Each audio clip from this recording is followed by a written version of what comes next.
Kami dari kelompok 4 akan membacakan bab 6 akuntansi modal bank.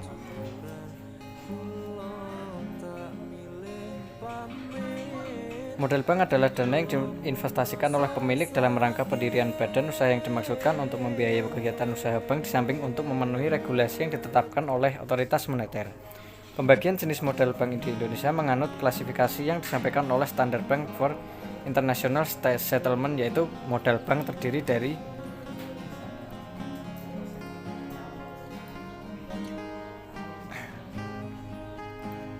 A. Modal inti, first tier capital. Modal inti terdiri dari modal disetor, modal sumbangan, cadangan-cadangan yang dibentuk dari laba setelah pajak dan laba yang diperoleh setelah diperhitungkan pajak. Modal inti yaitu modal yang telah disetor secara efektif oleh pemiliknya. Modal sumbangan yaitu modal yang diperoleh kembali dari sumbangan saham, termasuk selisih antara nilai yang tercatat dengan harga jual apabila saham tersebut dijual. Modal ini sering disebut modal donasi. Cadangan umum yaitu cadangan yang dibentuk dari penyisihan laba yang ditahan atau dari laba bersih setelah dikurangi pajak dan mendapat persetujuan dari rapat umum pemegang saham. Modal inti merupakan modal yang disetor pada pemilik bank dan modal yang berasal dari cadangan yang dibentuk ditambah dengan laba yang ditahan. Porsi terbesar modal inti terletak pada modal saham yang disetor, sedangkan selebihnya sangat tergantung laba diperoleh dan kebijakan rapat umum pemegang saham. Untuk modal disetor berupa saham biasa, pencatatan modal saham dilakukan berdasarkan harga nominal. Selisih harga saham di atas nilai nominal dicatat sebagai agio saham. Selisih harga saham di nilai nominal dicatat sebagai disagio saham. Agio saham akan diamortisasi setiap akhir periode dan disagio saham akan diakumulasi setiap akhir periode.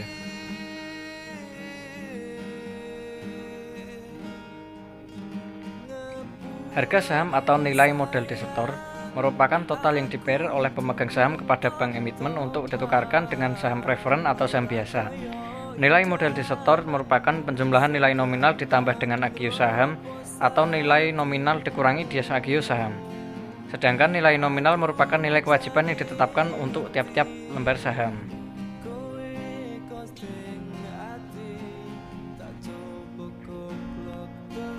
B. Modal pelengkap atau second tier capital. Modal pelengkap terdiri atas cadangan-cadangan yang dibentuk tidak berasal dari laba, modal pinjaman, serta pinjaman subordinasi. Cadangan revaluasi aktiva tetap yaitu cadangan yang dibentuk dari selisih penilaian kembali aktiva tetap yang telah mendapat persetujuan dari Direktorat Jenderal Pajak. Penyisihan penghapusan aktiva produk yang dibentuk dengan cara membebani laba rugi tahun berjalan dengan maksud untuk menampung kerugian yang timbul sebagai akibat dari tidak diterimanya kembali sebagian atau seluruh aktiva produktifnya, likuidasi. Modal pinjaman yaitu utang yang didukung oleh instrumen atau warekat yang memiliki sifat-sifat seperti modal dan mempunyai ciri-ciri tidak dijamin oleh bank yang bersangkutan, tidak dapat ditarik atau dilunasi atas inisiatif pemilik tanpa persetujuan BI, mempunyai kedudukan yang sama dengan modal dalam hal jumlah kerugian bank, melebihi laba ditahan dan cadangan-cadangan yang termasuk modal inti. Meskipun bank belum likuidasi dan pembayaran bunga dapat ditangguhkan apabila bank dalam keadaan rugi atau labanya tidak mendukung untuk membayar bunga tersebut. Pencatatan modal pinjaman dimulai saat penerbitan atau penjualan warekat modal pinjaman. Modal pinjaman dicatat sebagai nilai nominal. Biaya penerbitan warekat modal pinjaman yang ditangguhkan dan diamortisasi secara sistematis selama taksiran jangka waktunya yang selama-lamanya 5 tahun.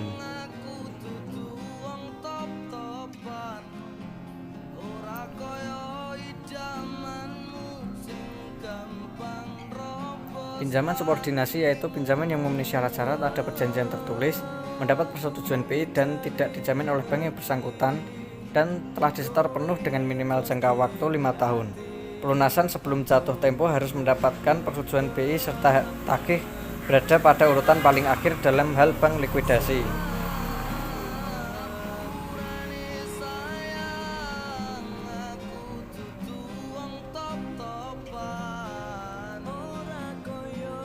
C. Modal pelengkap tambahan, Structure capital.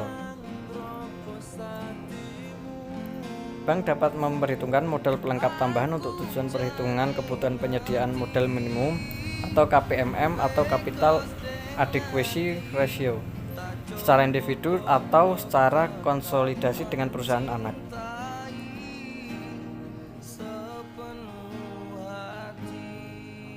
Modal pelengkap tambahan dalam perhitungan KPMM hanya dapat digunakan untuk memperhitungkan risiko pasar.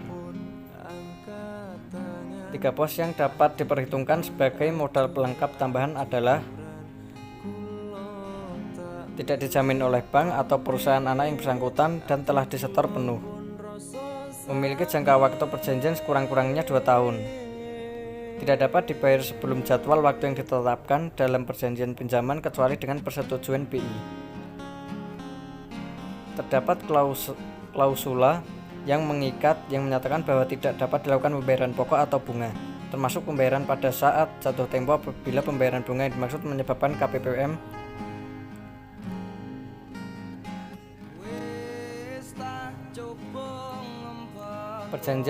terdapat perjanjian pinjaman jelas termasuk jadwal pelunasannya dan memperoleh persetujuan lebih dahulu dari BI. Modal pelengkap tambahan untuk memperhitungkan risiko pasar hanya dapat digunakan dengan memenuhi kriteria tidak melebihi 25% dari bagian modal inti yang dialokasikan untuk memperhitungkan risiko pasar. Jumlah modal pelengkap dan modal pelengkap tambahan paling tinggi sebesar 100% dari modal inti. Modal pelengkap yang tidak digunakan dapat ditambahkan untuk modal pelengkap tambahan dengan memenuhi persyaratan pada poin 4 ini.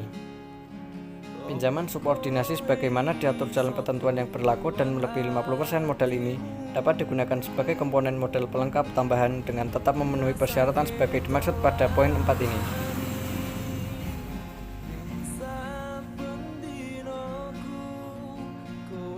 Fungsi modal bank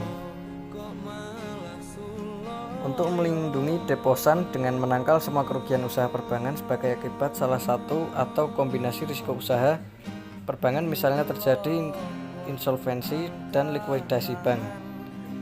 Perlindungan terutama untuk dana yang tidak dijamin oleh pemerintah.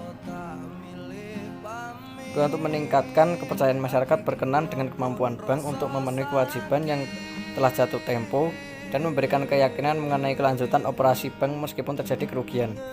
3. Untuk membiayai kebutuhan aktiva tetap seperti gedung, peralatan, dan sebagainya.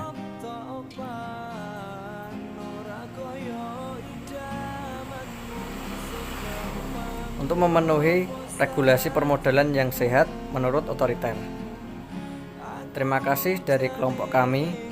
Jika ada pertanyaan, silahkan chat di kolom komentar. Terima kasih.